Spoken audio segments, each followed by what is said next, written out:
अस्सलाम वालेकुम नाज़रीन, आप देख रहे हो 2 पॉइंट। मैं हूं आपका मेज़बान फ़रहान खान। नाज़रीन, इस वक्त हम लाहौर में WWF के हेड ऑफिस में मौजूद हैं, जहां पे द लिविंग प्लैनेट 2018 के सिलसिले में एक रिपोर्ट पेश की गई। इस रिपोर्ट को पेश करने का मकसद दुनिया के अंदर जो ग्लोबल वार्मिंग है, इन्वायरमेंटल चेंज है, उसके हवाले से एक खुसूसी रिपोर्ट पेश की गई। ख़ासतौर पर पाकिस्तान में जो इन्वायरमेंटल प्रॉब्लम्स हैं, जो लोगों का मसाइल हैं, पानी का जो मसला है, जो ख़ासतौर पे जो इन्वायरमेंटल मसला है, और लाहौर शहर में ख़ास तौर पर स्मोक का मसला, इसके अलावा दीगर बहुत से मसाइल जो इन्वायरमेंट के को इस रिपोर्ट के अंदर पेश किया गया है। यकीनन एक बहुत इन्फॉर्मेटिव सा प्रोग्राम है, जिसके लिए यकीनन तमाम देखने वालों के लिए बहुत सी इन्फॉर्मेशन आज के इस प्रोग्राम में होगी। आपको लेके चलते हैं आज के प्रोग्राम की जानिब।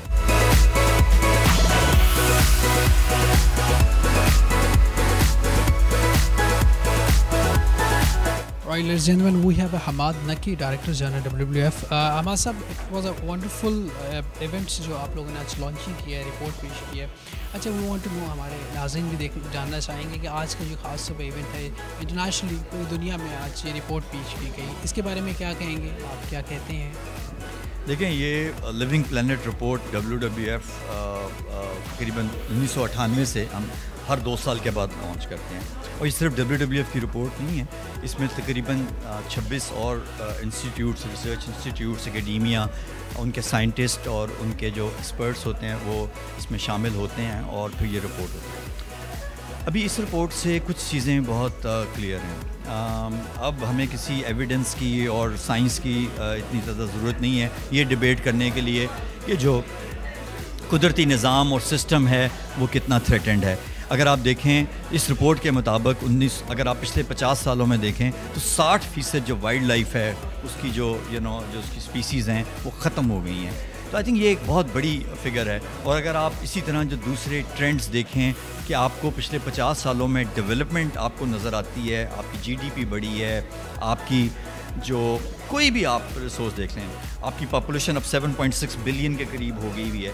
लेकिन आप इसके उसके सामने अगर आप जो इकोसिस्टम के ट्रेंड्स हैं वो देखें तो वो तमाम के तमाम डिटेरिएट हो रहे हैं। वो वाइल्ड लाइफ की पॉपुलेशन देख लें, वो फॉरेस्ट कवर देख लें, वो पानी की क्वालिटी देख लें, वो एयर क्वालिटी देख लें, वो एमिशंस देख लें, एमिशंस बढ़ रही हैं। जो आपकी पोल्यूटिंग गैसेस हैं उनकी, आपकी क्वालिटी ऑफ वाटर और एयर जो है वो गंदी हो रही है। वो सारे बड़े अलार्मिंग किस्म के ट्रेंड्स हैं, और जो दुनिया को बताने के लिए कि ये नहीं अब कितना, और साइंटिफिक तरीके से बताने के लिए।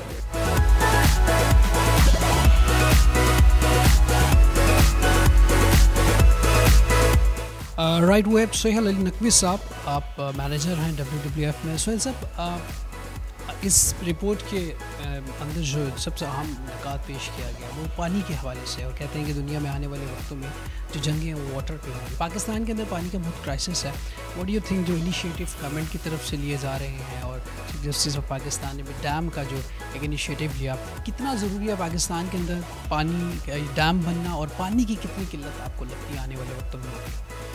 जी, जिस तरह से इस रिपोर्ट में बताया गया, लिविंग प्लैनेट रिपोर्ट में, जो कि हर 2 साल के बाद WWF नेटवर्क जो है इंटरनेशनल जो है वो इसको शाया करते हैं, इसमें बताया गया वाकई पानी का काफ़ी ज़्यादा मसला है। लाइक अब जिस तरह से बायोडाइवर्सिटी कम हो रही है, बाकी चीज़ें इफेक्ट हो रही हैं with the passage of time, although we are saying कि जी डेवलपमेंट हो रही है, लेकिन उस वजह से हमें कंप्रोमाइज़ करना पड़ रहा है हमारे इन्वायरमेंट के ऊपर। अगर हम पाकिस्तान के कॉन्टेक्स्ट में बात करें तो पानी की किल्लत और पानी की क्वालिटी, ये बहुत दो जो हैं अहम मसाइल हैं पाकिस्तान में, जिसमें और अगर आप देखें क्लाइमेट चेंज के हवाले से भी Pakistan is one of the most vulnerable countries, उनकी among the list of those top countries हैं जो कि वल्नरेबिलिटी में आते हैं। उस हवाले से हमें ज़रूरत है पानी के जो है इसको कैसे हम बचा सकते हैं, जो हमारे पास एग्जिस्टिंग रिसोर्सेज हैं, जिसमें we really appreciate chief justice of Pakistan ने इस चीज़ का नोटिस लिया है कि पानी को कैसे बचाया जाए, which includes surface water as well as ground water, ये दोनों को जो है वो डिस्कस करते हैं। इसमें ڈیمز کے علاوہ اور بھی بہت ساری آپشنز ہیں جو کہ ہمیں دیکھنی ہیں، جس میں واٹر ریپلینشمنٹ ہے، فلڈ پلین مینجمنٹ کہ جو آپ کے پاس فلڈ واٹر آتا ہے اس کے ساتھ جو فلڈ پلینز ہیں دریا کے ساتھ، اس میں ہم ان کو کیسے اسٹور کر سکتے ہیں. پھر ہمیں بارش کے پانی کو جو ہے وہ یوٹیلائز کروانا ہے رین واٹر ہارویسٹنگ سسٹم کے تھرو. اور اس کے علاوہ ہمیں جو انڈیویجولی جو ہے انڈسٹری میں ڈومیسٹک لیول پہ ہمیں واٹر ریسائیکل ری یوز کی بات کرنی ہے. پھر اس کے علاوہ گراؤنڈ واٹر جو ہے اس کا پراپر ہمیں ایک پورا کمپریہنسو لا چاہیے جو کہ ایگریکلچر میں، ڈومیسٹک میں اور انڈسٹریل جو شیئر ہے اس حوالے سے ان کو پانی دیا جا سکتا ہے. بہت بہت شکریہ، thank you very much. Sohail Naqvi صاحب ہمارے ساتھ تھے. ناظرین، یقیناً آج کا پروگرام ایک انفارمیشن ہے اور خاص طور پہ تمام ناظرین کے لیے ایز اے انڈیویجول اور اجتماعی طور پہ ہم سب کی ذمہ داری ہے کہ انوائرمنٹل چینج جو ہے یہ پوری دنیا کا مسئلہ ہے، گلوبل وارمنگ پوری دنیا کا مسئلہ ہے، پانی کا مسئلہ یقیناً پوری دنیا کا مسئلہ ہے. لیکن ہمیں انڈیویجول لیول بھی سوچنا ہوگا کہ پانی کو ہم نے کس طرح سیو کرنا ہے، کس طرح اس کو بچانا ہے اور اپنے انوائرمنٹ کو کس طرح بہتر کرنا ہے. اپنے گھروں کا کوڑا کرکٹ جیسا ہم باہر پھینک دیتے ہیں، اس سے ہم نے کس طرح احتیاط کرنی ہے اور بہت سی چھوٹی چھوٹی چیزیں جو ہم نے اپنے بچوں کو بھی سکھانا ہے اور یقیناً اس سے ہم بہت سی چیزیں پاکستان کے لیے فائدہ کر سکتے ہیں. اسی نوٹ کے ساتھ اپنا بہت سا خیال رکھیے گا. اپنے میزبان فرحان خان کو 2 پوائنٹ سے دیجیے گا اجازت. زندگی نے تباہ کی، سانسوں نے وفا کی. آپ سے پھر ملاقات ہو کے اللہ نگہبان. پاکستان زندہ باد.